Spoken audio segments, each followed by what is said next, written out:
Hai guys, jumpa lagi bersama admin di sini ya. Bener nggak sih pemuda Malaysia itu kurang berminat menggunakan bahasa Melayu mereka, malah lebih suka bahasa Indonesia ataupun bahasa Inggris keseharian mereka. Nanti kita lihat dalam video ini ya guys, apa pendapat orang Malaysia perihal bahasa kebangsaan mereka. Ada yang bilang mereka ngobrol pakai bahasa Indonesia terasa lebih keren bagi mereka. Kenapa? Karena bahasa Inggris sudah jamak di sana. Mandarin, Tamil udah biasa didengar dan hanya untuk kalangan sendiri. Bahasa Indonesia mudah dipelajari karena masih serumpun katanya. Banyak kata-kata unik yang bisa buat bercandaan, ledek-ledekan gitu. Jadi sebenarnya budaya Indonesia itu sudah menjajah Malaysia, baik yang positif maupun yang negatif gitu. Ya enggak?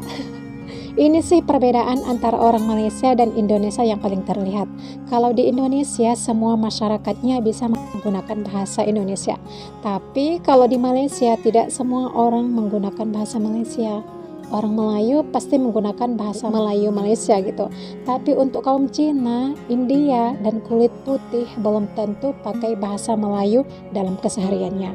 Hal ini disebabkan kebanyakan karena sistem pendidikan dan pergaulan di sana. Pendidikan di Malaysia memperbolehkan berdirinya sekolah yang berbasis kaum. Misalnya sekolah Cina untuk kaum Cina keturunan, sekolah India untuk kaum India keturunan, dan sebagainya yang pada umumnya mengajarkan bahasa ibu mereka alih bahasa Melayu.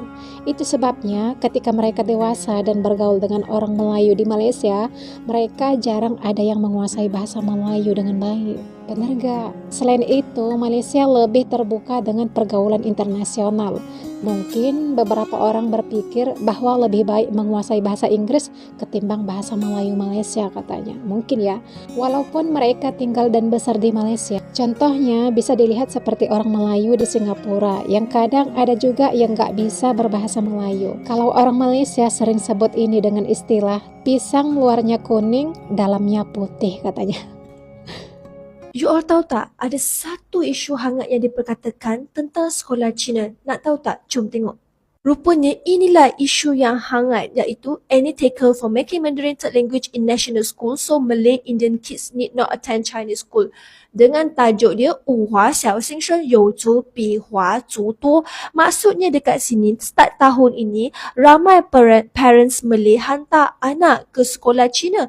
Bahkan orang yang berbangsa lain lagi ramai daripada berbangsa Cina sendiri di sekolah Cina.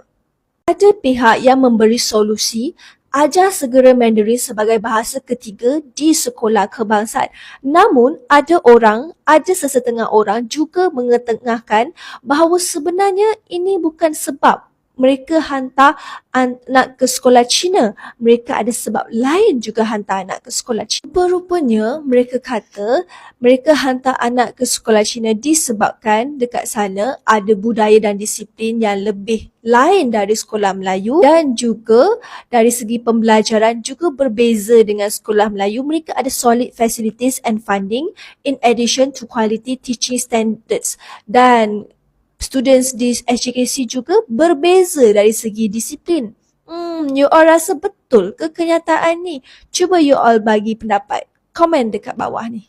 Apapun niat pekerja asing terbabit adalah baik. Sekurang-kurangnya mereka yang tidak dilahirkan di Malaysia berusaha untuk mempelajari bahasa tempatan bagi memudahkan mereka berkomunikasi.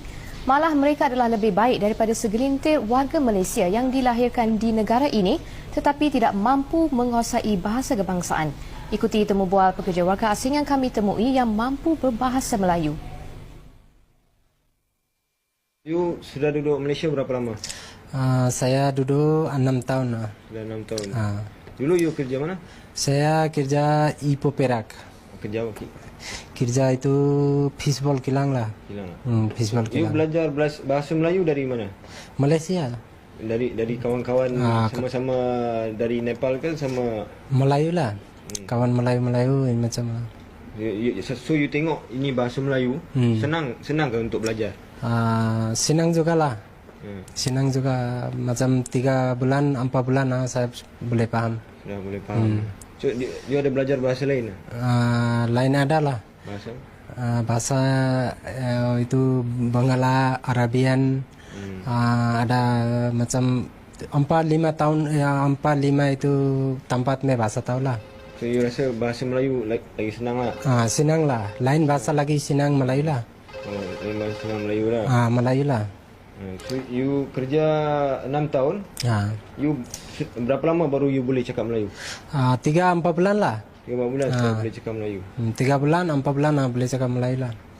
Dan kita sedar di Malaysia pada hari ini bahasa Melayu masih lagi tidak digunakan dalam segala urusan rasmi. Kita bangga apabila mesyuarat dikendalikan dalam bahasa Inggeris. Ya, kita bangga apabila kita berbicara kita menggunakan bahasa Inggeris. Dan paling teruk masyarakat Malaysia, ya, minta maaf ya, saya tak nak berlapik, saya tak nak berkias. Biar kita berpijak di bumi yang nyata. Di mana bumi dipijak, di situlah langit dijunjung. Tak payah berkias, tak payah berlapik. Sebab kita bercakap secara telus dan terbuka. Biar semua orang tahu apa masalah utama kita. Kita yang paling teruk, kita bercakap, kita merancukan bahasa. Berlaku kerancuan bahasa yang ketara. Maksud rancu ialah campur aduk bahasa yang tidak seharusnya berlaku. Yang paling teruk, perkataan bahasa Inggeris, ya menerima imbuhan bahasa Melayu. Ya, kita cuba linkkan, kita cuba konekkan dari mana datangnya ilmu bahasa ini. Inilah pendusta-pendusta bahasa. Inilah penderaka-penderaka bahasa yang kita telah lahirkan dalam sistem pendidikan kebangsaan kita selama 60 tahun kemerdekaan.